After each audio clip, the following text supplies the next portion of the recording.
When my uncle sent me that video, I never imagined it would completely shake my world. I'd just gotten home from work, worn out and ready to slip into my usual evening routine when my phone buzzed. It was from Uncle Ray. That was odd. We stayed in touch, sure, but he wasn't the type to send random messages, especially not with a note that said, "You need to see this, Allie, I'm sorry." Feeling a mix of curiosity and unease, I clicked on the video, and in that moment, my whole reality shifted. There she was, my sister Amber, relaxed in a chair, drink in hand, a smug smile on her face. The scene was all too familiar, our parents' backyard during one of their weekend barbecues. Amber looked carefree, completely unaware that the camera was on her.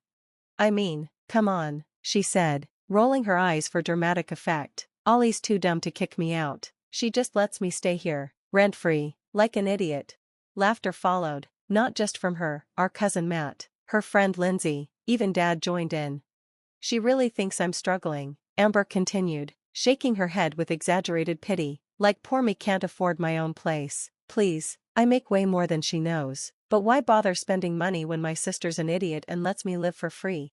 My stomach churned. I watched the video again, twice, 3 times, each time her words stung more. Too dumb to kick me out. Idiot wasting my money. I was frozen, as if the air itself had thickened, choking me. Amber had been living in my house for 3 years. My house, at first, it had seemed reasonable. She'd just gone through a rough breakup, lost her apartment, and called me in tears. "I just need a little time, Allie," she'd said. "I swear, I'll get back on my feet soon." And like the fool she thought me to be, I opened my door. No rent, no bills, just a place to stay while she got things together. And now, here she was, mocking my kindness. I should have been furious, but instead, a strange calm washed over me. Uncle Ray's message popped up again. I wasn't sure if I should send this, but you needed to know. I stared at the screen, my fingers hovering over the keyboard. The old me, the one who always gave Amber the benefit of the doubt, wanted to ask for context, to give her a chance to explain. But the new me, the one who had just been slapped with the truth, typed back, "Thank you, don't say anything to her, I'll handle it." And I would. I didn't confront her, I didn't shout or demand answers. That would have been too easy for her. No, I smiled at her the next morning, just like I always did. I asked about her work, pretended to care about her stories, laughed at her jokes, and when next month's rent came due, the rent she had never once been asked to pay, everything would change. She had no idea what was coming. The morning after I watched the video, I stood in the kitchen, calmly stirring my coffee while Amber strolled in, totally unaware that I knew everything. "Morning," she said, stretching dramatically. "Damn, I slept like a baby last night. Your guest bed is way too comfortable." I smiled, glad to hear it. She had no clue, I'd spent the entire night formulating a plan. Amber moved around the kitchen like she owned the place, grabbing my last bit of oat milk, pouring herself coffee, humming as she went. 3 years of this, 3 years of me making space for her, letting her take without so much as a thank you. She slumped into a chair, rubbing her temples. "Work is crazy right now. If my boss emails me one more time about those reports, I'm gonna lose it." I nodded, pretending to listen while my mind replayed the words from the video. I make way more than she even knows. Amber had a stable job, a solid income. She could have moved out anytime, but she'd lied to my face, playing the victim, milking my generosity, no more. I took a slow sip of my coffee. "So, what are your plans this month?" I asked casually. Amber looked at me, confused. "What do you mean?" "Well," I shrugged, "you've been here a while. I figured you might be thinking about your next steps, looking for a new place, maybe?" She groaned, as if the idea was unbearable. "Allie, I have so much on my plate right now. Moving is the last thing I need to worry about. Plus, it's so expensive." Expensive? I suppressed a laugh. She could afford it, that was obvious, but I kept my face neutral. "I get that," I said, "but you know, I was thinking it might be time for some changes around here." Amber barely glanced up from her phone. "What kind of changes?" I let the silence hang in the air long enough for the tension to build. Then, in the same nonchalant tone, I casually said, "Well, starting next month, I think it's time for you to start paying rent." Amber's expression froze for just a second, then she let out a breathless laugh. "Wait, are you being serious?" I tilted my head slightly. "Yeah, I am. You've been here for 3 years, Amber, rent-free. I think it's about time." She scoffed. "Come on, Allie, We're family. You really expect me to pay rent? I held my coffee cup just under my nose, watching her with a steady gaze. Yes. The word hit her like a slap. Amber leaned back in her chair, her face a mix of amusement and disbelief. Wow, okay, I wasn't expecting you to pull something like this.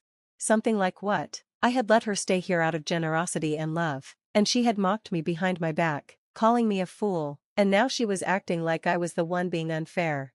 I forced a light chuckle. It's not a big deal, Amber, just regular rent, nothing extreme. I thought $1,200 a month seemed fair. Amber's jaw dropped. $1,200? Are you out of your mind? I raised an eyebrow. Not at all. It's actually below market rate for this area. You're getting a pretty good deal. Seriously? She shook her head, putting her coffee down with a sharp clink. Are you really doing this to me after everything? Everything? I almost asked her what, exactly, she thought she had done for me, but I just smiled and got up, walking over to the sink with my coffee cup. I just wanted to give you a heads up, I said, so you have time to sort out your finances. Amber stared at me, mouth slightly open, like she was about to protest, but she didn't. She sat there, blinking, unable to fully process what was happening. And that's when I knew. She thought I'd back down. She thought I'd feel guilty and change my mind, that I'd tell her I was just joking. She had no idea that the real shift had already begun. For the next few days, Amber kept her distance. Normally, she was all over the place, crashing on my couch, binge-watching Netflix late into the night, leaving dishes in the sink like it was my job to clean up after her. But after our conversation about rent, she suddenly became distant, barely speaking to me. When we did cross paths, her responses were curt and minimal, but I could feel the simmering anger beneath the surface. She wasn't used to being told no. She wasn't used to me setting boundaries. After 3 years of me being too accommodating, she was already starting to crack under the change.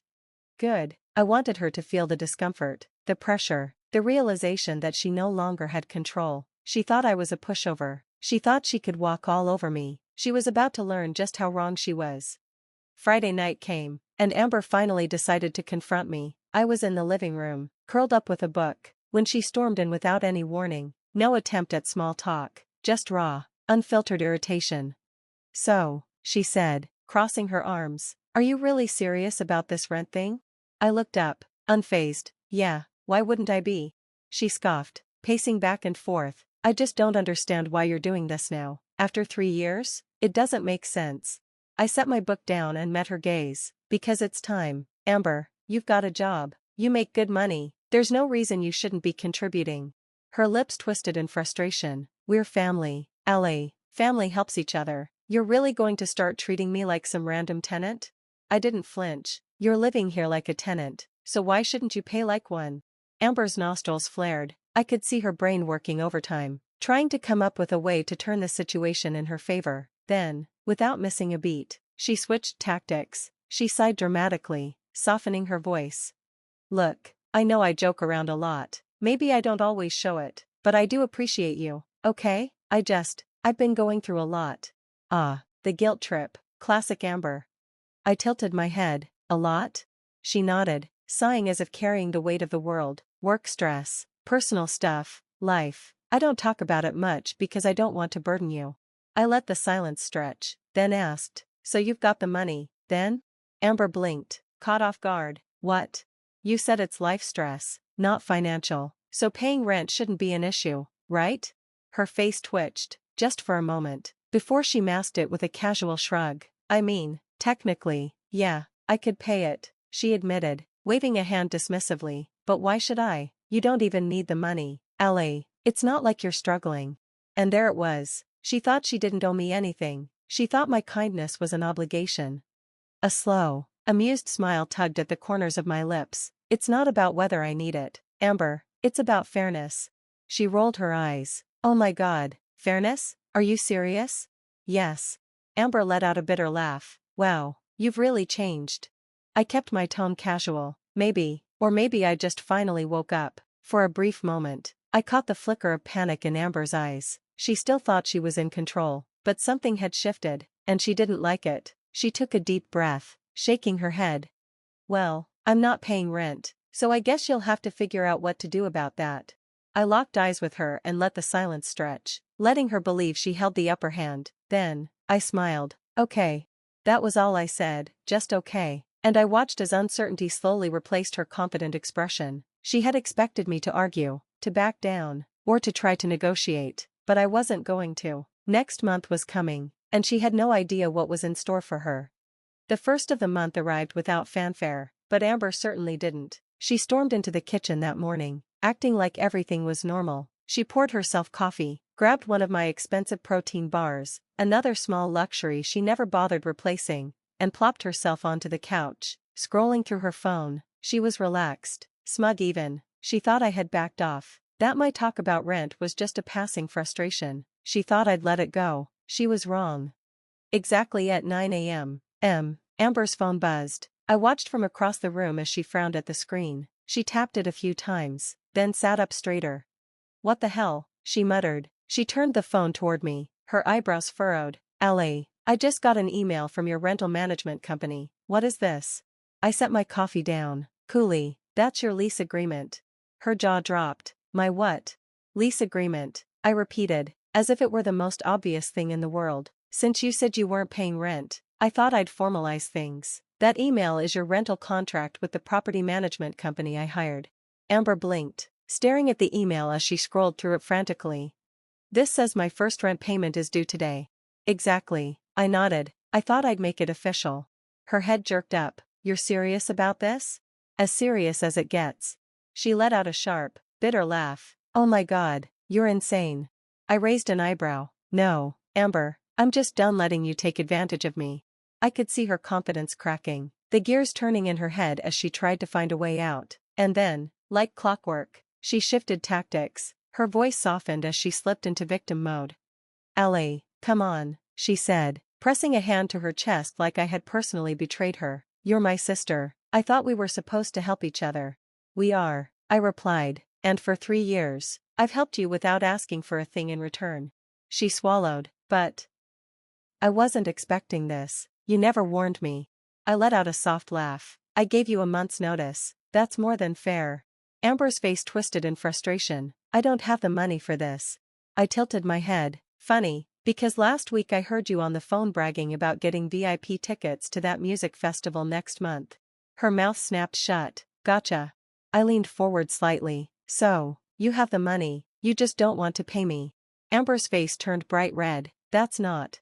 I raised my hand, cutting her off. "Look, Amber, you've got 2 choices. You can sign the lease and start paying rent like a normal adult, or you can move out. Simple as that." Her jaw tightened, and I could feel the anger radiating off her. She was seething, but she knew I meant it. "And if I don't do either?" I smiled. "Then, as per the lease, you'll get a 14-day notice to vacate, and if you don't leave, well, I'll file for eviction."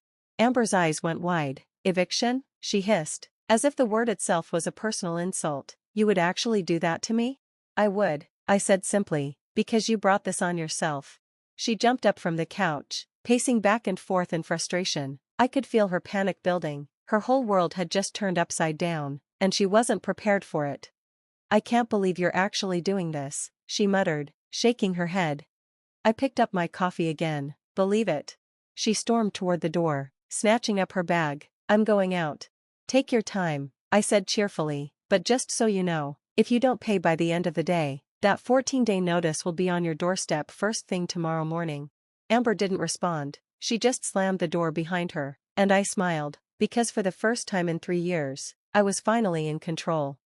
Amber didn't return that night, or the next. I wasn't surprised. This was her usual tactic: run away from problems, avoid responsibility, and hope it all magically disappears. But I wasn't her problem anymore, I was her landlord. When she finally came back 3 days later, I was ready. It was late, almost midnight, when I heard the front door creak open. I sat on the couch, pretending to focus on my laptop, but the moment Amber walked through the door, I noticed the change in her. She wasn't just irritated anymore, she was furious. She kicked her heels off in a huff, practically throwing them against the wall. Her hair was a mess, as though she hadn't even bothered to fix it. Her eyes locked onto mine, and I could see the storm building behind them. I didn't say a word, letting her be the first to speak. She tossed her purse onto the counter with a heavy sigh. "We need to talk." I closed my laptop slowly and leaned back, giving her my full attention. I'm listening. Amber crossed her arms, her frustration boiling over. You really filed the paperwork? A smile tugged at my lips, but I kept it neutral. Yes. She laughed dryly, disbelief in her voice. You're actually evicting me, LA? I raised an eyebrow. No, Amber, I gave you options. You just didn't like them. She took a few steps toward me, her anger intensifying. I was gone for 3 days. You didn't even try to talk to me before doing this. I tilted my head. Funny, I remember you walking out in the middle of our conversation. Her fists clenched, but she didn't speak. Instead, she tried to shift gears. Her expression softened slightly, and for the first time, I saw genuine fear in her eyes. Look, she said, her tone quieter. I messed up, okay? I shouldn't have said what I did. I was just venting. I didn't mean it. I didn't flinch. Yes, you did. Amber hesitated. No, You called me an idiot. I interrupted. You laughed about how I was too stupid to kick you out. You bragged about playing me for a fool. She swallowed, unable to meet my gaze. I heard you, I continued. I watched you say it. And Uncle Ray did too. Her eyes widened, and her face paled. You told him? I laughed bitterly. He told me. Amber's mouth opened, but no words came out. She realized she'd been caught, exposed, and worst of all, she couldn't talk her way out of it. She let out a frustrated sigh and started pacing again. Okay, I get it. I messed up. I stayed quiet, watching her unravel. I don't have anywhere to go, Ellie. She paused, locking eyes with me, waiting for me to give in, but I didn't. I wasn't saving her this time. I picked up my laptop and pulled up an email. Actually, I said, scrolling through it, that's not true. Amber frowned, confused. What do you mean? I looked into some affordable apartments nearby, I said, clicking on a listing. There are 3 places within 10 miles that fit your budget. I even spoke to a landlord who's willing to waive the security deposit if you apply this week. Her jaw clenched. I can't believe you did that. I shrugged. Why wouldn't I? You have a job, and you make good money, remember? She scoffed, shaking her head. You're actually enjoying this, aren't you? I met her gaze, my voice steady. No, Amber, but I am done being taken advantage of. She inhaled sharply, but she didn't argue. She couldn't. She knew I was right. I had given her every chance. I treated her with patience, kindness, and offered her options, but in the end, she made her own choices, and now she had to face the consequences. Amber let out a bitter laugh. Wow, so this is really happening. I nodded. It is. She glanced toward her bedroom, the one she had treated like her own for all these years, but it wasn't hers. It never had been. She turned back to me, her jaw tight. Fine, she muttered. I'll be out by the end of the week. I gave her a small, knowing smile. Good. And just like that, the power had shifted, for the first time in years. I wasn't the one being played anymore. I wasn't the doormat or the naive one. I wasn't the one being taken advantage of. I was free.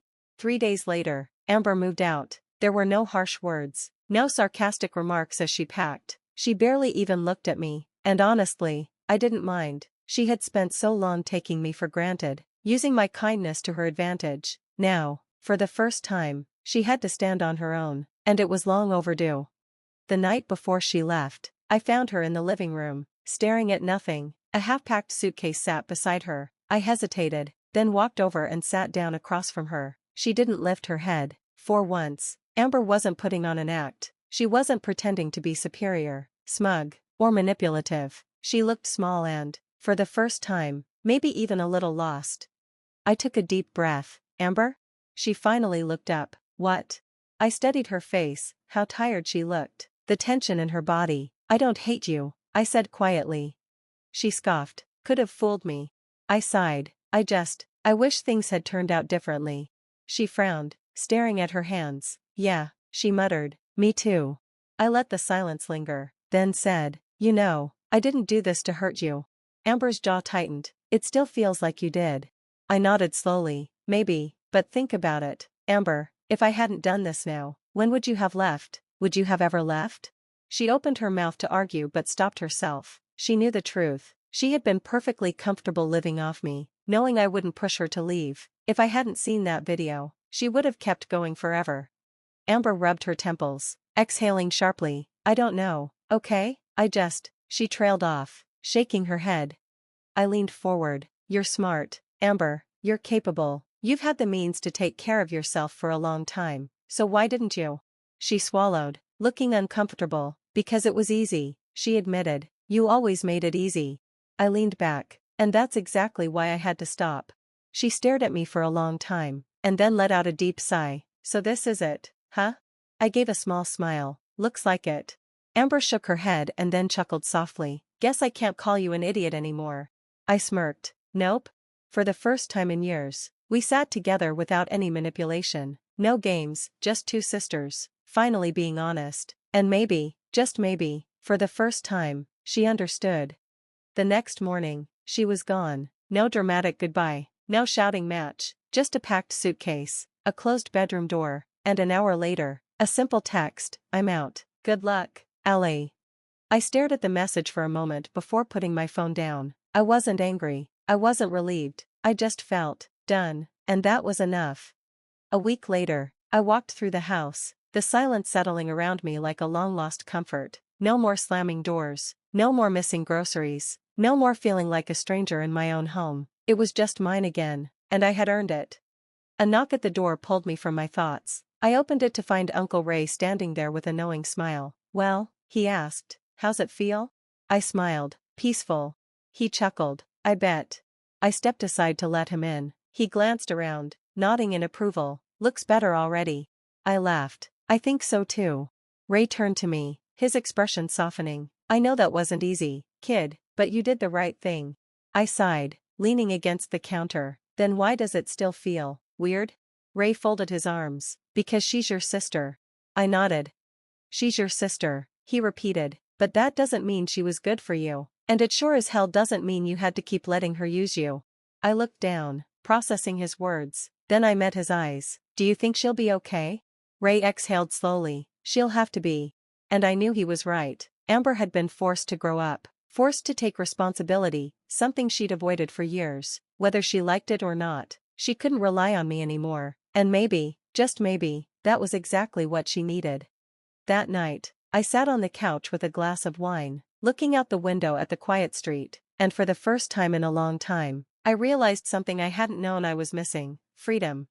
I'd spent years letting someone else take up space in my life, in my home, in my peace. I had given and given, only to get manipulation in return. But now, I was free. I smiled, sipping my wine. Amber had thought she could play me for a fool. She had underestimated me, and now she was learning the hard way, because I had stopped being the fool. Thanks for watching. See you in the next video. Stay stunned.